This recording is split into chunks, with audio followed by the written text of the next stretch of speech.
నా బర్త్డేకి మా అన్నయ్య గిఫ్ట్ ఇచ్చారు ఈ ఫోన్ వివో X300 FE 80,000 పెట్టి గిఫ్ట్ ఇచ్చాడు. ఎవరైనా అంత అమౌంట్ పెట్టి గిఫ్ట్ ఇస్తే ఎంత హ్యాపీ ఫీల్ అవుతారు. నా బర్త్డే కంటే ఒక 3 days ముందు మా అన్నయ్య తీసుకున్నాడు ఫోన్. ఇది చెప్పాను నాకు చిట్టి ఇట్లా ఫోన్ తీసుకున్నానని చెప్పేసి. నేను అసలు నమ్మలేదు. నేను నమ్ముతలేనని చెప్పేసి ఫొటోస్ చూపించారు నాకు. ఫోన్ తీసుకున్నప్పుడు దిగుతారు కదా ఫొటోస్. అయినా కూడా నేను నమ్మలేదు. మా కజిన్స్ ఇట్లా ఎవరైనా తీసుకున్నారేమో అని చెప్పేసి అనుకున్నా. అండ్ వాళ్ళు చెప్పినప్పటికీ నాకు అమౌంట్ తెలియదు, ఎంత అమౌంట్ పెట్టి తీసుకున్నారని చెప్పేసి. అండ్ దీంట్లో ట్విస్ట్ ఏంటంటే వాళ్ళు షోరూంలో ఉన్నప్పుడు నాకు దేనికో అవసరం ఉంటే నేను కాల్ చేస్తాను మా అన్నయ్యకి. అప్పటికి షోరూంలో ఉన్నారు. నేను అనుకున్నాను క్యాజువల్గా చూడడానికి వెళ్తారు కదా నార్మల్గా అని చెప్పేసి అనుకున్నాను. ఫోన్ తీసుకొచ్చి నా చేతిలో పెట్టాడు. చిట్టి నీకే తీసుకో ఫోన్ తీసుకొచ్చిన అని చెప్పేసి అన్నాడు. లిటరలీ నేను అప్పటికి కూడా షాక్లో ఉన్న, అసలు నమ్మలేదు. బికాజ్ నాకు తెలుసు మా అన్నయ్య ఫోన్స్ చూస్తున్నాడు అని చెప్పేసి. బట్ నాకు ఒక భయం ఏంటి అంటే, నాకనే కాదు మా ఇంట్లో అందరికీ ఉంటుంది భయం. మా అన్నయ్య ఏదైనా తీసుకోవాలి అనుకుంటే అది ఒక 3 to 4 months బిఫోర్ నుంచి ఇన్వెస్టిగేషన్ స్టార్ట్ చేస్తాడు వాడు. అండ్ ఏది తీసుకోవాలన్నా కూడా 40,000 కంటే తక్కువలో అసలు చూడడు వాడు. ఏది తీసుకున్నా ఎక్కువ అమౌంట్ పెట్టి తీసుకుంటాడు. అదొక భయం నాకు. అమ్మో ఎంత పెట్టి తీసుకున్నాడు అని చెప్పేసి ఇంకా భయపడుతున్నా నేను. అండ్ ఇంకా లిటరల్లీ నేను అప్పటికీ నమ్మలేదు. చెప్పాడు amount.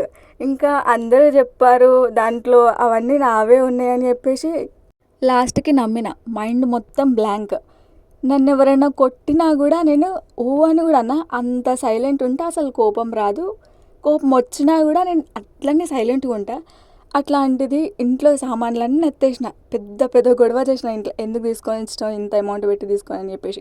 For the first time మా ఇంట్లో నేను పుట్టినప్పటి నుంచి ఇప్పటి వరకే కోప్పడ్డం అంటే. నేను గట్టి గట్టిగా అరుస్తూ గొడవ చేస్తూ ఉంటే పాపం మా అన్నయ్య అట్లనే నిల్చొని చూస్తూ ఉన్నాడు నన్ను. అట్లీస్ట్ ఒక 50,000లో తీసుకున్నా కానీ నేను హ్యాపీగా తీసుకునేదాన్ని. అట్లాంటిది 80,000 పెట్టి తీసుకుంటే మొత్తం నాకైతే ఎక్కడికో వెళ్ళిపోయింది నా కోపము అదంతా. పాపం మా అన్నయ్య ఎంత హ్యాపీనెస్ తెచ్చింటాడో ఈ ఫోన్ మా చెల్లెకి మంచిగా యూజ్ అవుతుందని చెప్పేసి. అట్లాంటిది హ్యాపీనెస్ లేకుండా చేసిన. ఇంకా నేనే మెల్లిగా నచ్చ చెప్పుకొని 20 days అవుతుంది. ఈరోజు అన్బాక్సింగ్ చేసా ఫోన్. ఇంకా అట్లీస్ట్ తీసుకుంటున్నాను కదా అని చెప్పేసి మా వాళ్ళు హ్యాపీ ఫీల్ అయినారు. మా అన్నయ్య ఒక 4 months బ్యాక్ నాకు అడిగాడు, మీ ఆఫీస్లో మీ ఫ్రెండ్స్ ఏ రేంజ్లో యూజ్ చేస్తారు ఫోన్స్, ఎంత ఉంటుంది బడ్జెట్ అని చెప్పేసి అడిగాడు. అయితే నేను చెప్పాను సేమ్ మనలానే ఉంటుంది అన్న, ఒక 30 to 35 ఆ రేంజ్లో ఉంటుంది. ఇంకొక 2-3 మెంబర్స్కి ఏమో ఐఫోన్ ఉంది అంతే అని చెప్పేసి అన్నా. అయితే మా అన్నయ్యకి ఏమనిపించిందో నాకు తెలియదు. మా చెల్లె దగ్గర వాళ్ళ ఫ్రెండ్స్ దగ్గర కొంతమంది దగ్గర అయినా కూడా ఐఫోన్ ఉంది, మా చెల్లె జాబ్ చేస్తుంది అయినా కూడా లేదు అని ఏమనుకుండో ఏమో నాకు తెలియదు. అంతే ఇంకా తీసుకొచ్చిండు. అండ్ మా అన్నయ్య నన్ను డైలీ చూస్తూ ఉంటాడు కదా ఎడిటింగ్ అది చేయడం అదంతా. నాకు ఎడిటింగ్ అంటే చిన్నప్పటి నుంచి ఇష్టం.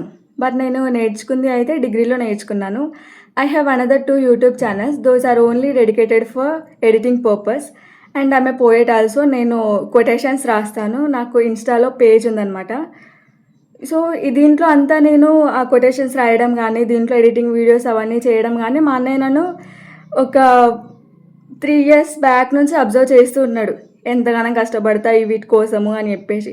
సో మేబీ మా అన్నయ్యకు కూడా అనిపించి ఉంటుంది, ఇంకా మంచి ఫోను మంచి ఫీచర్స్ ఉన్నది తీసుకుంటే ఆమెకి ఇంకా ఎడిటింగ్కి హెల్ప్ అవుతుంది, మంచి మంచి ఎడిటింగ్ చేసుకోవచ్చు అని చెప్పేసి మా అన్నయ్య అనుకుని ఉంటాడు. సో అట్లా అని చెప్పేసి తీసుకొచ్చిండంట.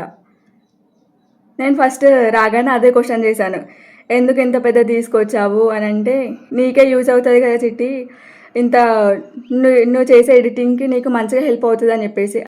అండ్ చెప్పాలి అంటే ఇది నాకు స్పెషల్ గిఫ్ట్ ఏమీ కాదు. బికాస్ నాకు సంబంధించిన ఎవ్రీథింగ్ నాకు మా అన్నయ్య మా మమ్మీనే ఇస్తారు. నన్ను అసలు అడగరు. వాళ్ళు నన్ను అడగడం కాదు, నేను అసలు వాళ్ళకేం చెప్పను. నాకు ఇది కావాలి, ఇది తీసుకురండి, ఇది అవసరం ఉంది అని నేనేం చెప్పను.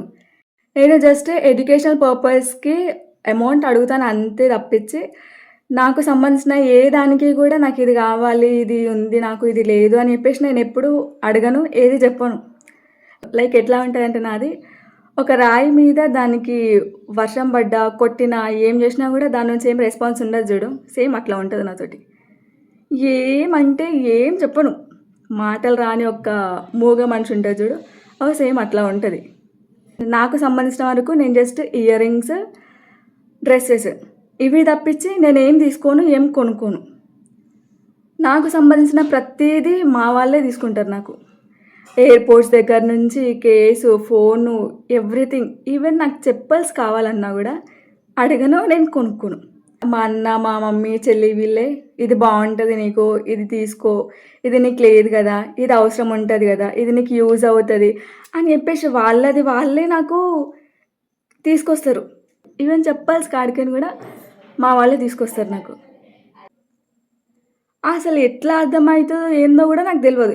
అట్లీస్ట్ నాకు ఇది కావాలి అనే థాట్ కూడా రాదు నాకు. ఇది లేదు, నాకు ఇది కావాల్సి వస్తుంది అనే థాట్ కూడా రాదు నాకు. అట్లాంటిది వాళ్ళకి ఎట్లా అర్థమవుతుందో ఏందో నాకైతే అసలు అర్థం కాదు. నాకు సంబంధించిన ఎవ్రీథింగ్ నేను అడగకుండానే ఇచ్చేస్తారు మా ఫ్యామిలీ నాకు. ఒక రకంగా చెప్పాలంటే ఏ జన్మల చేసుకున్న పుణ్యమో నాకు ఇట్లాంటి ఫ్యామిలీలో పుట్టడం అనిపిస్తుంది నిజంగా. అసలు మనము ఏదైనా చెప్తే కానీ మనకు ఇవ్వరు. అట్లాంటిది నేనేం అడగకుండానే అట్లీస్ట్ నాకు ఇది కావాలి అనే థాట్ కూడా రాదు నాకు. అట్లాంటిది ఏం చెప్పకుండా వాళ్ళు ఎట్లా అర్థం చేసుకుంటారో ఏందో నాకు తెలియదు, నా ముందు పెడతారు. బట్ నాకు అప్పుడప్పుడు చాలా భయం వేస్తుంది. నేనేం అడగకుండానే నాకు అన్నీ ఇస్తున్నారు ఓకే, బట్ ఈ ఇచ్చే ప్రాసెస్లో వాళ్ళు ఎంత అమౌంట్ అయినా కూడా ఖర్చు పెడతారు, అసలు లెక్క చేయరు అనేది ఒకటి భయం అవుతుంది నాకు. కోర్స్ మన ఫ్యామిలీలో మనకు చాలా వరకు మనం అడగకుండానే ఇస్తారు. బట్ అట్లాంటిది ఎవ్రీథింగ్ మనమేం అడగకుండానే మన కోసం ఆలోచించి ఇస్తున్నారు అంటే ఎంతో లక్ ఉండాలి దీనికి. అది నేనైనందుకు నాకైతే మాటలు ఎక్స్ప్రెస్ చేయలేనంత హ్యాపీగా ఉంటుంది నాకు ప్రతిదీ. బికాజ్ నేను ప్రతిదీ చాలా సర్ప్రైజింగ్గా ఫీల్ అవుతాను. ఎందుకంటే నాకు ఏం చెప్పకుండా, బికాజ్ నేనేం అడగకుండానే ఇవ్వడం అంటే అది చాలా గ్రేట్ అసలు.